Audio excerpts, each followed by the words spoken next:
Hello students, welcome to E academy. हम अपना chapter कर रहे थे केमिकल बॉन्डिंग, राइट। एंड हमने लास्ट जो किया था उसके बाद मैंने आपसे कहा था कि अब हमें नेक्स्ट बॉन्डिंग स्टार्ट करनी है। पाई बॉन्ड, सिग्मा बॉन्ड क्या होता है, टाइप्स ऑफ कोवेलेंट बॉन्ड्स। तो वही आज हम शुरू करने वाले हैं। टाइप्स ऑफ कोवेलेंट बॉन्ड में सबसे पहले हम करते हैं सिग्मा बॉन्ड। मैंने आपको थोड़ा सा हिंट दिया था ऑर्गेनिक केमिस्ट्री के मॉलिक्यूल्स का एग्जाम्पल लेके, है ना, कि डबल बॉन्ड प्रेजेंट होता है, अगर कहीं ट्रिपल बॉन्ड प्रेजेंट होता है तो उसका क्या मतलब है, और कहीं भी अगर सिंगल बॉन्ड प्रेजेंट है that is always a sigma bond. Double bond है तो उनमें से एक सिग्मा है, एक पाई है, और अगर ट्रिपल बॉन्ड है तो एक सिग्मा, दो पाई। अब ये है क्या चीज़, sigma bond and pi bond. Sigma bond आपका देखो, आप डिनोट सिंबल जो है इससे, ये आपका सिग्मा का सिंबल है, ठीक है। जब आपका ओवरलैपिंग हो रही है, head on overlapping, end to end overlapping, या फिर एटॉमिक ऑर्बिटल्स आपके इस तरह से ओवरलैप कर रहे हैं कि along the internuclear axis. So when a bond is formed by, आप ये कह सकते हो between, when a bond is formed between two atoms by overlap of atomic orbitals, ये तो आपको पता ही है atomic orbitals overlap करेंगे, लेकिन मेन चीज इसमें क्या है, along the internuclear axis, ठीक है। तो पहले इसकी डेफिनेशन करते हैं। When a bond is formed between two atoms, पहले between लिख लेते हैं, formed between two atoms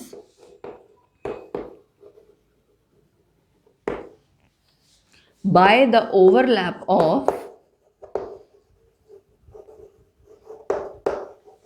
atomic orbitals, and yes, ये हाफ फिल atomic orbitals होते हैं, ऑब्वियस है ये, atomic orbitals along the internuclear axis। अभी एक्सप्लेन करूंगी मैं आपको कि इंटरन्यूक्लियर एक्सिस है क्या चीज। When a bond is formed between two atoms by the overlap of atomic orbitals along the internuclear axis,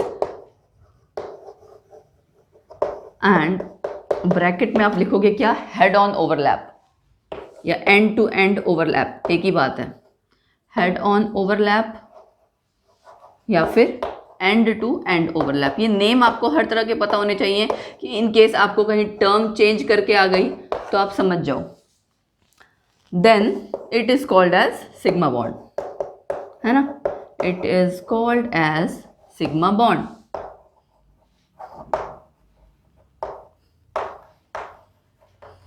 internuclear axis का मतलब क्या है, दो न्यूक्लियस होंगे, उनके बीच का जो आपका वो बॉन्ड है ना, वही इंटरन्यूक्लियर एक्सिस है। एंड अगर सपोज करो ये दो एटम्स हैं, ये एक्चुअली इंटरन्यूक्लियर डिस्टेंस बोलते हो आप, यही आपका इंटरन्यूक्लियर एक्सिस है। और इस अगर आप इस डायरेक्शन में कर रहे हो वो आपका परपेंडिकुलर टू इंटरन्यूक्लियर एक्सिस हो गया, ठीक है। तो यहाँ आपकी कैसी आपकी ओवरलैपिंग हो रही है, head on overlapping along the internuclear axis. अब इसके तीन टाइप्स हैं, एस एस ओवरलैप कि दोनों s ऑर्बिटल्स होंगे, एस पी ओवरलैप, और p में भी कौन सा, पी जेड, क्योंकि हम मान के चलते हैं पी जेड को बाय डिफॉल्ट कि वो इंटरन्यूक्लियर एक्सिस पे पी जेड आपका हम बाय डिफॉल्ट मान के चलते हैं तीनों ऑर्बिटल्स के केस में से। उसके बाद तीसरा क्या आ जाएगा, पी जेड ओवरलैप, ठीक है, क्लियर हो गया। एस एस ओवरलैप जहाँ पे आपके जो दो एटम्स हैं उनमें से दोनों के ऑर्बिटल s हैं, s और पी जेड में एक का s एक का पी जेड, और इस केस में पी जेड। अब क्या करते हैं, तीनों की फिगर देखते हैं, फिगर देखेंगे तो हमें क्लियर हो जाएगा। मैं ये डेफिनेशन रब कर देती हूँ, ठीक है। डेफिनेशन रब हो जाएगी तो हमारे पास स्पेस क्रिएट हो जाएगी। सो वैसे तो आपको नाम से पता चल गया होगा एस एस ओवरलैप की दो s ऑर्बिटल्स ओवरलैप कर रहे हैं तो कैसे करेंगे, है ना। s और पी जेड में भी, ये आपको मैंने थोड़ा सा हिंट तब दिया था जब मैं वो करा रही थी H2Cl2 एंड HF, ध्यान हो अगर किसी को, उस केस में भी मैंने यहाँ पे ओवरलैप दिखाया था in terms of overlap. Valence bond theory जब इन टर्म्स ऑफ ओवरलैप हमने पढ़ी थी ना, वहाँ पे ये चीज़ आई थी। चलिए, एस एस ओवरलैप में आपका क्या आएगा, देखो, एक s ऑर्बिटल ये, दूसरा s ऑर्बिटल ये, ऐसा, ठीक है। सो ये इसका सेंटर हो गया, ये इसका सेंटर, ये है इंटरन्यूक्लियर एक्सिस, और जो ये आपका एरिया है, मैंने क्या बताया था, जो ओवरलैपिंग वाला एरिया है वो that is actually the area जहाँ पे इलेक्ट्रॉन की होने की प्रोबेबिलिटी सबसे ज़्यादा है, ठीक है। ठीक है, तो एस एस ओवरलैप हो गया। एग्जाम्पल हम क्या कर सकते हैं, H2 में आपका दोनों S होगा ना, चलो ठीक है। उसके बाद अगला क्या आता है आपका S और PZ। तो S तो हमने सेम हाइड्रोजन ही ले लिया, ठीक है भाई। PZ में PZ क्यों लिया, क्योंकि हम मान के चलते हैं PZ बाय डिफॉल्ट आपका इंटरन्यूक्लियर एक्सिस पे है, PX एंड PY बाकी दो आपकी जो डायरेक्शंस हैं उनको आप मान के चलते हो, ठीक है, वो आप हमने ऑलरेडी की हुई है ऑर्बिटल्स की डायरेक्शन। तो PZ आपका इस तरह से आ जाएगा, क्लियर। तो ये हो गया S and PZ overlap, fine.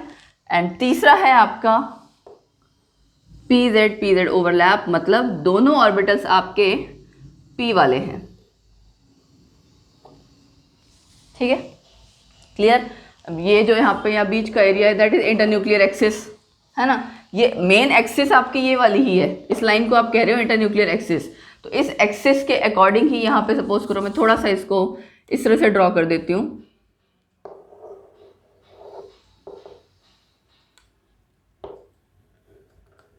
Intersection भी मैंने यहाँ शो कर दी थोड़ा सा। ये जो दो लोब्स होते हैं ना पी के, ऑलमोस्ट सिमिलर साइज के होते हैं,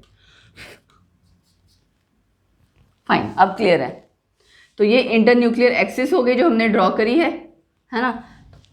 हॉरिजॉन्टल लाइन जो है एक्चुअली वो, तो अलोंग द इंटरन्यूक्लियर एक्सिस ही आपकी सब जगह बॉन्डिंग हो रही है, चाहे यहाँ चाहे यहाँ चाहे यहाँ, है ना। परपेंडिकुलर तो कहीं नहीं है ना, तो इसलिए ये आपका इस तरह का केस जहाँ पे आपका हेड ऑन ओवरलैप है एंड इंटरन्यूक्लियर एक्सिस के अलोंग आपकी बॉन्डिंग है, वो आपकी कहलाती है सिग्मा बॉन्ड, ठीक है। हमने 3 टाइप्स कर लिए। अब अगला आपका क्या आएगा, नेक्स्ट है आपका पाई बॉन्ड। अच्छा, पाई बॉन्ड से पहले एक चीज़ और, जैसे हमने इसका एग्जांपल किया ना H2, ठीक है, एग्जांपल्स में साइड साइड में लिख देती हूँ। इसका आपका आ गया H2 और एक S और एक P, HF या HCl, ठीक है, चलो। और तीसरा F2। अब ये तो आपका ओवरलैप हो रहा है, जो इसके बाद ये एटॉमिक ऑर्बिटल्स जब ओवरलैप होंगे तो उसके बाद दो एटॉमिक ऑर्बिटल्स ओवरलैप करके क्या बनाएंगे, मॉलिक्यूलर ऑर्बिटल।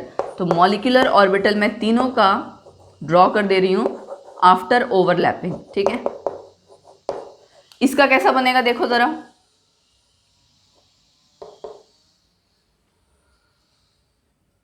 ऐसा ही बनेगा ना।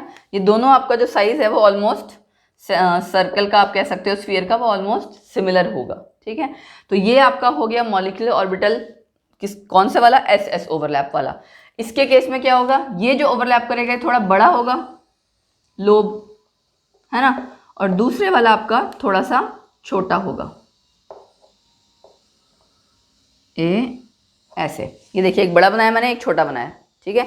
इस चीज़ का बस ध्यान रखना जब आपको इस तरह से ड्रॉ करना पड़े, तो आप ये आपका ना, ये जो मॉलिक्यूलर ऑर्बिटल्स निकल के आ रहे हैं मतलब ओवरलैपिंग के बाद, ये आपका मॉलिक्यूलर ऑर्बिटल थ्योरी में भी एक बार आएगा कि आपको समझना चाहिए कि दो एटॉमिक ऑर्बिटल्स जब कंबाइन करेंगे, ओवरलैप करेंगे, तो कैसे आपके ऑर्बिटल्स बनेंगे। या फिर मैं ये कह सकती हूँ हाइब्रिडाइजेशन में भी आएगा आपकी शेप।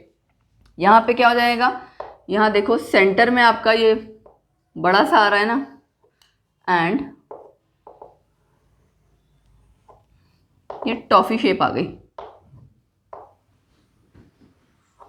ठीक। साइड वाले लोब्स मैंने आपके जो छोटे वाले थे वो सेम बनाए, ये आपके तीनों मॉलिक्यूलर ऑर्बिटल्स आ गए हैं।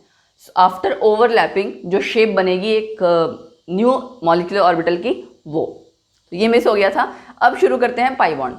पाई बॉन्ड आपका क्या होगा, वो था इंटरन्यूक्लियर एक्सिस पे ओवरलैपिंग, ये है आपके at right angles to that internuclear axis. तो क्या बोलेंगे हम कि पाई बॉन्ड आपकी साइडवेज ओवरलैपिंग है, ठीक है। पहले तो देखो ये समझ लो कि कैसे, एक S आपका इस तरह से है, PZ हमने वहां इन्वॉल्व कर लिया, उसके अलावा कौन सा रह गया था, PX PY।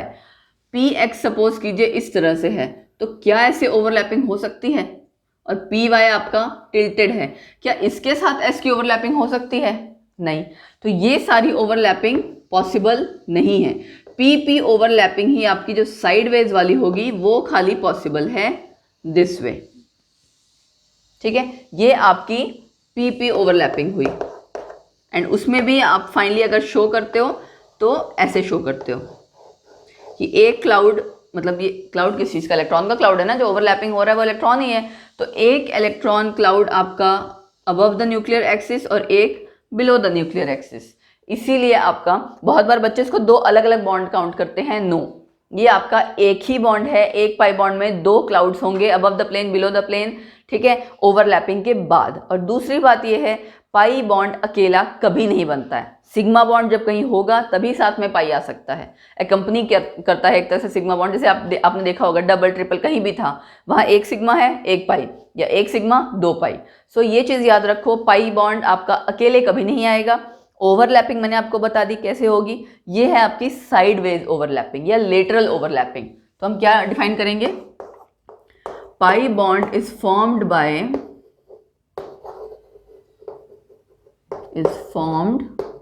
Bye sideways overlapping, sideways या फिर लेटरल, दोनों टर्म्स मैंने आपको बता दी। Sideways overlapping of p orbitals, overlapping of p orbitals मतलब अगर आपको और डिटेल में एक्सप्लेन करना हो, मीन्स बाय ओवरलैपिंग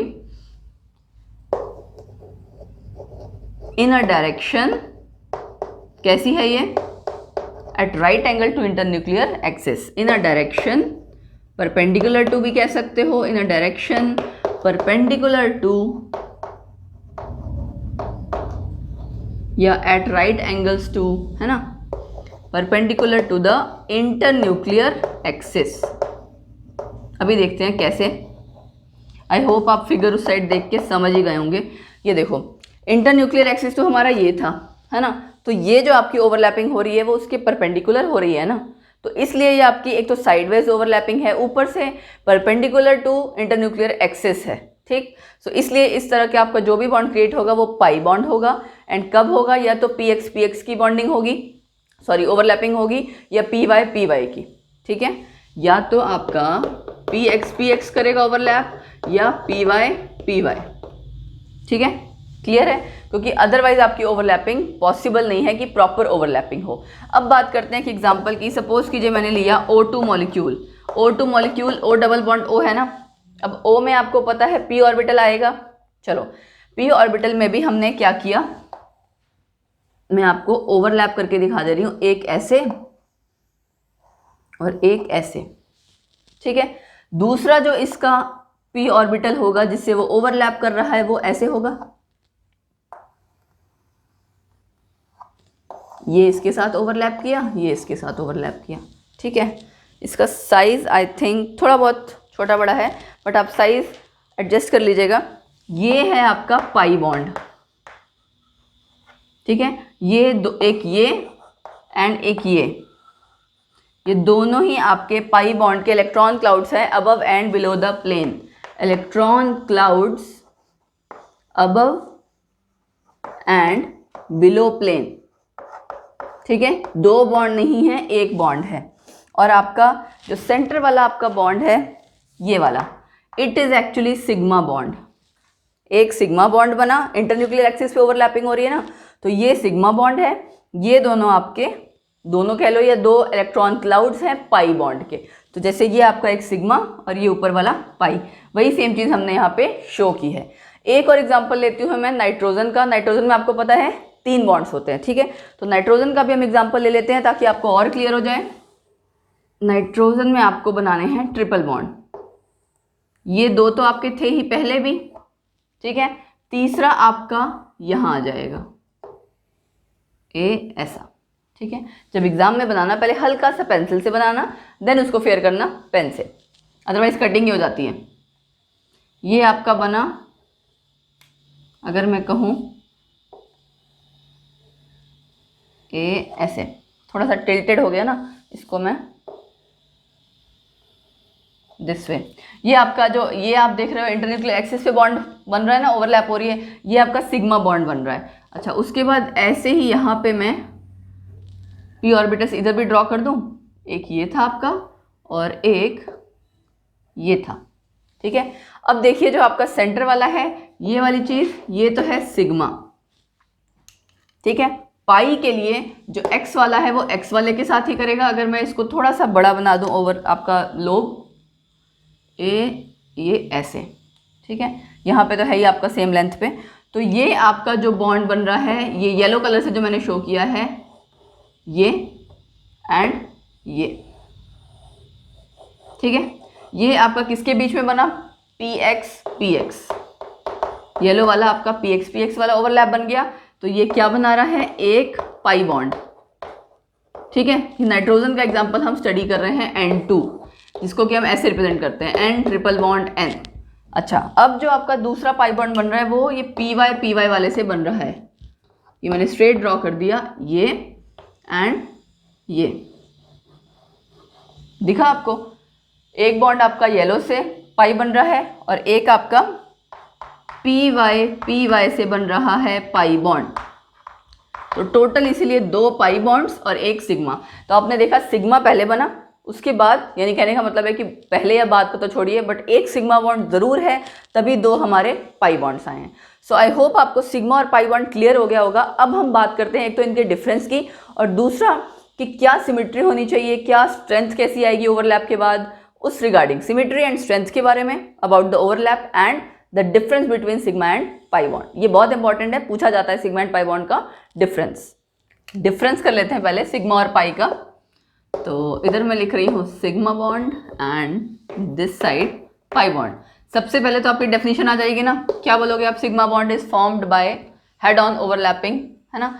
तो यहाँ पे मैं शॉर्ट में लिख रही हूँ, आप कंप्लीट लिख लेना। फर्स्ट पॉइंट आपका आ जाएगा हेड ऑन ओवरलैपिंग, या फिर आप इसे क्या बोलोगे, overlapping along the internuclear axis. Sigma bond is formed by the overlapping of atomic orbitals between 2 atoms along the internuclear axis. और यहाँ पे लेटरल ओवरलैपिंग, या क्या बोलते हो आप, साइडवेज ओवरलैपिंग, साइडवेज या फिर लेटरल ओवरलैपिंग। अच्छा, अब उसके बाद कौन कौन से ऑर्बिटल्स ओवरलैप कर रहे हैं वो देख लें। ये आपने देखा होगा किस किस केस में आया, S S, S P, P P, है ना, 3 केस हो गए ना। तो S S overlap, S P Z mention कर दो अगर कंप्लीटली करना ही है, एंड पी जेड। और अगर नहीं भी है तो आप इन जनरल पी खाली लिखोगे तो भी चलेगा। इस केस में 3 ओवरलैप्स पॉसिबल हैं, और पाई बॉन्ड में खाली पी पी ओवरलैप, क्योंकि आप पी पी खाली मेंशन करो, पी पी ओवरलैप, चाहे वो पी एक्स है या पी वाई है, ठीक है। अच्छा, अब तीसरा बॉन्ड और क्या कह सकते हैं हम, स्ट्रेंथ के बारे में बात कर सकते हैं। स्ट्रेंथ अगर आप ये देखो, सिग्मा बॉन्ड आपका स्ट्रॉन्ग होता है, ठीक है, और ये आपका वीक होता है। उसका रीज़न क्या है, जो इलेक्ट्रॉनिक क्लाउड है along the internuclear axis, extent of overlapping ज़्यादा पॉसिबल हो पाती है। तो हम क्या लिखेंगे, extent of overlapping is more, extent of overlapping more, so it is a strong bond, ठीक है। और वहां पे क्या हो जाएगा, extent of overlapping weak, अगर मैं शॉर्ट में लिखूं weak overlapping and weak bond, weak pi bond, ठीक है ना, क्योंकि extent of overlapping no doubt उतनी अच्छी नहीं होती है जितना कि सिग्मा में होती है। अच्छा, और क्या पॉइंट आ सकता है, आपने इलेक्ट्रॉन क्लाउड देखा होगा सिग्मा का अलोंग द इंटरन्यूक्लियर एक्सिस कैसा होता है, सिमेट्रिकल होता है, लेकिन उसका अनसिमेट्रिकल है ना, स्कैटर्ड फॉर्म में है। तो यहाँ पे हम क्या बोल सकते हैं, सिमेट्रिकल इलेक्ट्रॉन क्लाउड, और यहाँ पे अनसिमेट्रिकल इलेक्ट्रॉन क्लाउड। ये सब कुछ मैं शॉर्ट में पॉइंट्स वाइज आपको समझाती हूँ, आप उसको एक्सप्लेन करके पूरे सेंटेंस में लिख सकते हैं। अच्छा, अब नेक्स्ट हमारा पॉइंट, और क्या पॉइंट ले सकते हैं हम, सिमेट्रिकल हो गया, अनसिमेट्रिकल हो गया, यस इलेक्ट्रॉन क्लाउड। इसके केस में सिग्मा में एक ही इलेक्ट्रॉन क्लाउड होता है ना आपका ओवरलैपिंग के बाद, इस केस में 2 इलेक्ट्रॉन क्लाउड्स बनते हैं। तो हम क्या बोलेंगे, by overlapping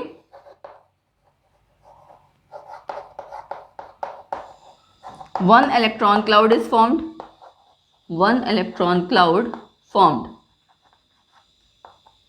ठीक है।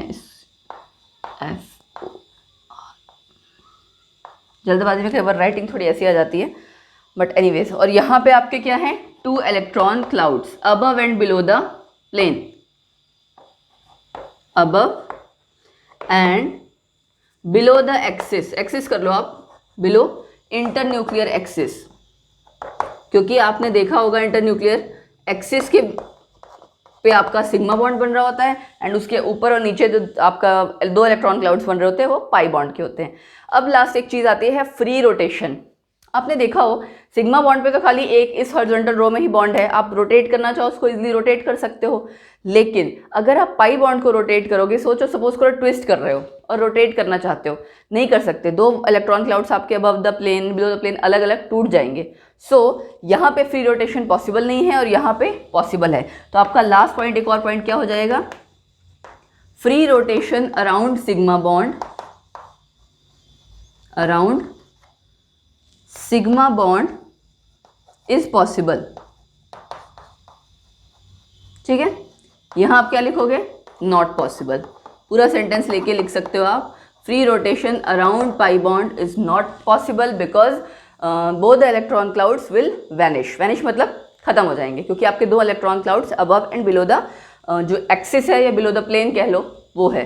तो इस वजह से आपका ये हमारे हो गए अब पूरे कंप्लीट डिफरेंस, और ये बहुत इंपॉर्टेंट है, पूछा जाता है। तो सिग्मा एंड पाई जो आपने डिटेल में पढ़ा उसी को मैंने जस्ट एक तरह से पॉइंट वाइज उसमें से पॉइंट्स निकाल के डिफरेंस क्रिएट किया है। फाइन, अब बात आती है, अब हम बात करेंगे स्ट्रेंथ में। ठीक है, स्ट्रेंथ चलो वैसे ही कर लेते हैं। सिग्मा और पाई में से आप देख चुके हो यहाँ पे ये स्ट्रॉन्ग बॉन्ड है। क्या रीज़न है उसका, sorry, extent of overlapping. Extent of overlapping अगर आप देखो सिग्मा वाले केस में ज़्यादा बेटर थी ना, अलोंग द इंटरन्यूक्लियर एक्सिस। यहाँ पे आपकी साइडवेज ओवरलैपिंग थी, उतना ओवरलैप पॉसिबल ही नहीं हो पा रहा था। तो it means extent of overlapping ज़्यादा नहीं थी, एंड एक्सटेंट ऑफ ओवरलैपिंग अगर ज़्यादा नहीं होगी तो बॉन्ड आपका स्ट्रॉन्ग नहीं बनेगा। सो इट मीन्स आपका कौन सा बॉन्ड ज़्यादा स्ट्रॉन्ग हुआ, ये, अगर हम स्ट्रेंथ की बात करते हैं। ठीक है, स्ट्रेंथ। अब एक चीज़ आती है सिमिट्री की। सिमिट्री का भी हम पॉइंट डिस्कस कर चुके हैं, सिमेट्रिकल एंड अनसिमेट्रिकल, है ना, कि आपका सिग्मा बॉन्ड ज़्यादा सिमेट्री उसमें होती है आफ्टर द ओवरलैपिंग। जो ऑर्बिटल्स बनते हैं, जो इलेक्ट्रॉन क्लाउड है, वो आप अगर देखो तो इस केस में ज़्यादा सिमेट्रिकल है, वहाँ पे अनसिमेट्रिकल है। 2 में वो स्प्लिट अप सा दिख रहा होता है, above and below the plane, है ना। तो इसलिए सिमेट्रिकल वाला पॉइंट भी हमने, सिमेट्री भी डिस्कस कर लिया, स्ट्रेंथ भी डिस्कस कर लिया। अब एक चीज़ और आती है ओवरलैप की, कि हम जो ऑर्बिटल्स की ओवरलैपिंग करवा रहे हैं उसको कब हम मानेंगे कि पॉजिटिव ओवरलैप है, कब नेगेटिव, या कब जीरो ओवरलैप। ठीक है, जैसे जीरो ओवरलैप मैंने आपसे एक कहा था ना, एक ये वाला, ये that is actually zero overlap, कि केस ही नहीं बन रहा है कि वो ओवरलैप करे। तो इस तरह से हम 3 केसेस करते हैं कि कब कब, जितने ये आपके ऑर्बिटल्स देखे आपने एस और पी वाले, इन्हीं 2 का खाली है, डी का केस आपके लिए नहीं है, आपको जस्ट एस और पी में ही स्टडी करना है। तो positive overlap, negative overlap and zero overlap, वो पहले स्टडी करते हैं, तब आपको ये आपको आगे भी हेल्प करेगा, क्योंकि हाइब्रिडाइजेशन में आना है, मैंने आपको बताया मॉलिक्यूलर ऑर्बिटल थ्योरी एमओटी में। तो इस सब जगह आपके फर्दर काउंट होते जाएंगे कि ओवरलैप आपको क्लियर होना चाहिए। So let's move on with the topic. So overlapping में देखो, मैंने आपको बोला पॉजिटिव ओवरलैप, नेगेटिव ओवरलैप, है ना, और जीरो ओवरलैप। ये पॉजिटिव नेगेटिव का मतलब क्या है, ये साइंस को लेके है। साइन कन्वेंशन, जैसे हमने जब शेप की थी, आपने शेप जब भी पढ़ी होगी, पी ऑर्बिटल की आप शेप देखो, प्लस 2 लोब्स है ना, एक में प्लस एक में माइनस, जैसे डी में भी ऐसे ही था। एस में ऐसा कुछ नहीं है, एस में आपका सिमेट्रिकल ही है ये। ठीक है, आप इसको ओवरऑल पूरा प्लस मानते हो, इसलिए एस एस ओवरलैप के केस में ये 2 चीज़ें नहीं अराइज होती, बट उसके अलावा सब जगह होती हैं। देखिए कैसे, सपोज करो एस पी ओवरलैप हम कर रहे हैं, ये एस है, ठीक है, और ये पी। अब ये प्लस है, ये माइनस, और ये प्लस है, तो ये पॉजिटिव ओवरलैप हो गया। लेकिन अगर मैं इसका उल्टा कर दूं तब क्या हो जाएगा, ये प्लस साइन है एंड ये माइनस हो, सॉरी इसमें सर्कल नहीं आएगा, जस्ट प्लस, तो ये आपका नेगेटिव ओवरलैप हो गया। कहने का मतलब ये है ओवरलैपिंग तब एक्यूरेट होगी एंड एक्सटेंट ऑफ ओवरलैपिंग तब बेटर होगी जब आपके साइन सेम होंगे, इसीलिए इसको positive overlap and negative overlap बोला गया। और देखिए बाकी केस में, ये तो हमने किया एस पी का केस, है ना, एस पी यहाँ भी, एस पी यहाँ भी। अब करते हैं पी पी का केस, पी जेड वाला होगा ना, एक ये ए ऐसे। अब ये अगर तो दोनों प्लस है और बाहर वाले दोनों negative, then obviously it is positive overlap. लेकिन अगर हम क्या करते हैं, ए ऐसे, इसका प्लस है इसका माइनस है, तो ये आपका नेगेटिव ओवरलैप हो गया। ठीक है। एग्जाम में इससे रिलेटेड आपका कई बार बड़ा बेसिक सा क्वेश्चन आता है positive overlap and negative overlap को लेके, कुछ फिगर बनी हो कुछ हो, तो इसलिए मैं आपको एक कॉन्सेप्ट समझा दे रही हूँ कि सो दैट आपको वहाँ पे कोई ऐसा कंफ्यूजन ना क्रिएट हो पॉजिटिव एंड नेगेटिव को लेके। उसके बाद आपका आया, अगर हम एक्स वाला केस कर रहे हैं, ठीक है, और ए ऐसे, ये भी प्लस है, ये भी प्लस, ये माइनस माइनस, पॉजिटिव ओवरलैप। लेकिन अगर हमने इसका साइन अपोजिट कर दिया, ओवरलैप आप शो करोगे, एक्चुअली आप लोग सोच रहोगे कि ओवरलैप तो हो रहा है, ठीक है, ये हम बता रहे हैं कि अगर ओवरलैप हो और साइन अपोजिट हो तो क्या होगा, ठीक है। एक केस कौन सा रह गया, ये पी एक्स वाला हमने अगर मान लिया ना, टिल्टेड वाला, इसमें भी कुछ नहीं है, बस प्लस प्लस माइनस माइनस, और यहाँ जब आप यहाँ ड्रॉ करोगे, यहाँ पे आप साइन अपोजिट कर दोगे। तो ये जस्ट आपको ड्रॉ करने आने चाहिए, इनका बेसिक क्लियर होना चाहिए, प्लस माइनस, ये प्लस था ना, या माइनस प्लस, ठीक है। तो हमने कर लिया पॉजिटिव ओवरलैप, नेगेटिव ओवरलैप। अब जीरो ओवरलैप मैं आपको पहले भी बता चुकी थी, एक तो ये जीरो ओवरलैप है कि एस और पी एक्स या पी वाई के केस में भी नहीं होगी ओवरलैपिंग, या फिर अगर मैं कहूँ एक पी एक्स है और एक आपका पी वाई है, तो ये दोनों, दो एक्स और वाई दो अलग अलग कोऑर्डिनेट्स हैं, ये तो राइट एंगल पे हैं, तो ऑब्वियसली इनके केस में भी जीरो ओवरलैप होगा। ये दो केसेस आपके आ गए जीरो ओवरलैप के, ठीक है। सो हमारा ओवरलैपिंग भी क्लियर हो गया। अब एक क्वेश्चन करते हैं जहां आपको इस पूरे कॉन्सेप्ट को अप्लाई करना है, सिग्मा एंड पाई बॉन्ड्स, ठीक है। Sigma bonds and pi bonds, अगर मैं किसी कंपाउंड में कहीं कि टोटल कैलकुलेट करके बताओ कि कितना है। कंपाउंड मैंने आपको दिया CH2 डबल बॉन्ड CHCN, ये मैं इसको रब कर देती हूँ सो दैट हम इसको प्रॉपरली कैलकुलेट कर सकें ड्रॉ करके, ठीक है। इसको भी रब कर देते हैं, CH2 डबल बॉन्ड CHCN, ठीक है। यहाँ इस कंपाउंड में आपको कैलकुलेट करना है total number of sigma bonds and total number of pi bonds. जब भी कभी ऐसा आए, एक चीज़ ध्यान रखो, कंपाउंड डायरेक्ट अगर आप करना चाह रहे हो ना, डायरेक्टली ऐसे करो, कोई ना कोई एक आधा बॉन्ड मिस हो जाएगा। जस्ट क्या करो, उस कंपाउंड का एक्सपेंडेड स्ट्रक्चर लिखो। एक्सपेंडेड मतलब कंप्लीटली उसको ओपन अप करके लिखो, जहाँ जहाँ एक एक सिंगल बॉन्ड हो। मैं इधर से शुरू करती हूँ, कार्बन एंड नाइट्रोजन में 3 बॉन्ड, ठीक है। उसके बाद सिंगल बॉन्ड कार्बन, CH लिखा है मतलब इसमें भी आपका एक बॉन्ड है ना, चलो। उसके बाद डबल बॉन्ड आया, फिर यहाँ C, उसके साथ 2 H अटैच है, ये चाहे आप ऊपर लगा देते चाहिए, एक ही बात है। अब आप कैलकुलेट कर सकते हो क्योंकि आपने कंप्लीटली ओपन अप करके लिखा है। सिग्मा कैलकुलेट करें पहले, जितने सिंगल बॉन्ड्स हैं दैट इज सिग्मा, एंड जहाँ डबल बॉन्ड है उनमें से एक आपका सिग्मा है, ठीक है, या ट्रिपल बॉन्ड है वहाँ पे भी एक सिग्मा है। 1 2 3 4 5 6, तो 6 आपके सिग्मा बॉन्ड्स हो गए। पाई कितने होंगे, पाई कहीं और देखने की जरूरत ही नहीं है, जहां डबल ट्रिपल बॉन्ड है सिर्फ वहां एक बॉन्ड इसका और 2 इसके, तो 3 पाई बॉन्ड्स। क्लियर?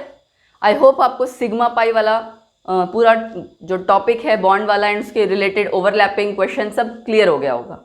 कुछ और कंपाउंड्स करते हैं जहाँ पे हमें सिग्मा और पाई बॉन्ड कैलकुलेट करें, सो दैट प्रैक्टिस आपकी हो जाए। चलो इसको बाद में करते हैं, पहले ये करते हैं C2H2। अब बहुत से बच्चे क्या करते हैं, सीधे ऐसे करेंगे, यहाँ H लगा देंगे, कुछ नहीं देखेंगे कितनी वैलेंसी है कितनी नहीं है, या फिर C2H2 में ये करने की भी कोशिश नहीं करते, सीधे डायरेक्टली आप बॉन्ड्स अपने आप काउंट कर लेते हो, 2 कार्बन 2 हाइड्रोजन, मतलब उनके बीच में 3 4 इस तरह से। बट ऐसा नहीं करना है, आपको वैलेंसी पूरी करके चेक करके देखना है। तो उसके हिसाब से अगर आप चेक करोगे, ट्रिपल बॉन्ड आएगा आपका कार्बन्स के बीच में, तो अब कितने सिग्मा और पाई वाले आपके बॉन्ड्स हो गए। सिग्मा देखो, एक तो ये वाला सेंटर वाला और एक यहाँ 3 सिग्मा 2 पाई, ठीक है, करेक्ट। अब ये आया C2H3Cl, C2 किसी एक पे Cl लगा होगा, ठीक है भाई, Cl लगा दिया। H 3 करने हमें, H हम यहाँ कर लिया और हमने यहाँ कर लिया, यहाँ मैं 2 अलग अलग ड्रॉ कर लेती हूँ, एक इधर एक इधर। तो इसका मतलब अगर वैलेंसी पूरी करनी है तो डबल बॉन्ड तो आएगा ही, ठीक है। अब दोबारा से सिग्मा काउंट करते हैं, एक तो इसका सिग्मा 1, इसको अगर मैं पूरा इस तरह से ज्वाइन करके लिख दूं, मतलब बॉन्ड के साथ 1 2 यहाँ 3, 1 2 3 4, ठीक है, और एक ये 5, तो 5 sigma and 1 pi bond. Clear है? अब आया ये कंपाउंड, इसमें बच्चे बहुत बार गलती करते हैं, कभी कभार तो ऐसा होता है यहाँ बीच में सर्कल ड्रॉ होता है, ठीक है। बेंजीन रिंग आप अच्छे से समझते हो बेंजीन का क्या स्ट्रक्चर है, अगर सर्कल बीच में ड्रॉ है तो आपको खुद पता होना चाहिए कहाँ कहाँ डबल बॉन्ड्स आएंगे, ठीक है। यहाँ मैंने ऑलरेडी आपके डबल बॉन्ड्स ड्रॉ किए हुए हैं। अब हम कैलकुलेट करते हैं पहले सिग्मा, बाहर वाले सारे काउंट कर लो, ये जो आपके बॉन्ड्स हैं ये सारे सिग्मा बॉन्ड्स ही हैं। यहाँ से शुरू करते हैं, 1 2 3 4 5 6 7 8 सिग्मा हुए। उसके बाद ये जितने आपके बीच के बॉन्ड्स हैं वो भी तो आपके सिग्मा ही है कहीं, है ना, एक एक सिग्मा तो वहाँ भी आएगा ही आएगा। सपोज करो कैसे, ये आपका कार्बन है, ये भी आपका कार्बन है, ठीक है। ये जितने आपके पॉइंट्स आपके दिख रहे हैं सब कार्बन वाले ही तो हैं। आपने बाकी सब तो काउंट कर लिए, इन कार्बन के बीच के सिग्मा बॉन्ड्स नहीं काउंट किए, है ना, वो आप सिग्मा बॉन्ड्स प्लस कर दोगे तो आपके टोटल सिग्मा बॉन्ड्स हो जाएंगे। चलो आप काउंट करते हैं, बाहर हमारे 8 हुए थे ना, 1 2 3 4 5 6 7 8 हुए थे, 8 लिख लो, ओके। इन दो कार्बन्स के बीच में एक सिग्मा एक पाई है, ठीक है। तो अब एक चीज़ और है इसमें, सपोज करो ये जितने बॉन्ड्स हैं 1 2 3 4 5 6, ठीक है, 6 यहाँ हो गए, 7 8 9 10 11, तो इस हिसाब से तो आपके बॉन्ड कितने होने चाहिए, टोटल 19 सिग्मा बॉन्ड्स, है ना। बस ये ध्यान रखना कि कई बार क्या करते हैं बच्चे, डबल बॉन्ड दो जगह या दो बार काउंट कर लेते हैं। कहने का मतलब है जैसे आपको पता है ये डिसलोकेट होता है, तो वो चीज़ ध्यान रखना कि ये एक्चुअल में इस तरह से है। 6 कार्बन अगर आप ड्रॉ कर रहे हो ऐसे,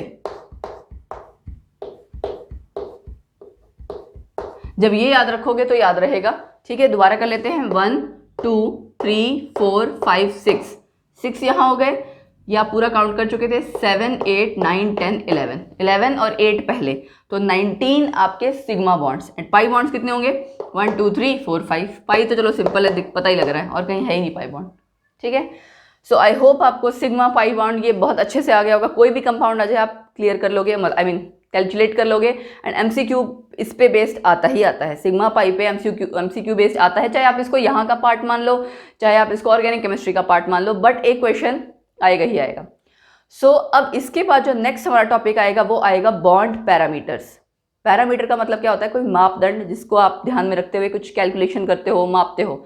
सो बॉन्ड पैरामीटर्स में आपकी bond length, bond energy, bond angle, bond order, इस तरह की चीज़ आएगी, वो हम पढ़ेंगे अपने नेक्स्ट लेक्चर में। और अगर आपको बॉन्ड पैरामीटर्स पढ़ने हैं, उसका ट्रेंड पढ़ना है कि कैसे बॉन्ड लेंथ आपकी वैरी करेगी, बॉन्ड एनर्जी कैसे वैरी करेगी, आपको ट्रेंड अगर दिया जाएगा, सपोज क्वेश्चन ट्रेंड पे बहुत आते हैं एग्जाम में, वो आप कैसे कैलकुलेट करोगे, तो नेक्स्ट लेक्चर में पढ़ने ज़रूर आना। एंड यस, अगर आप चैनल पे नए हैं तो प्लीज़ सब्सक्राइब कीजिए, ठीक है। सब्सक्राइब करने के साथ साथ लाइक कीजिए, शेयर कीजिए, एंड इसी तरह से वीडियोस पढ़ते रहिए, नॉलेज गेन करते रहिए। Thank you, bye bye.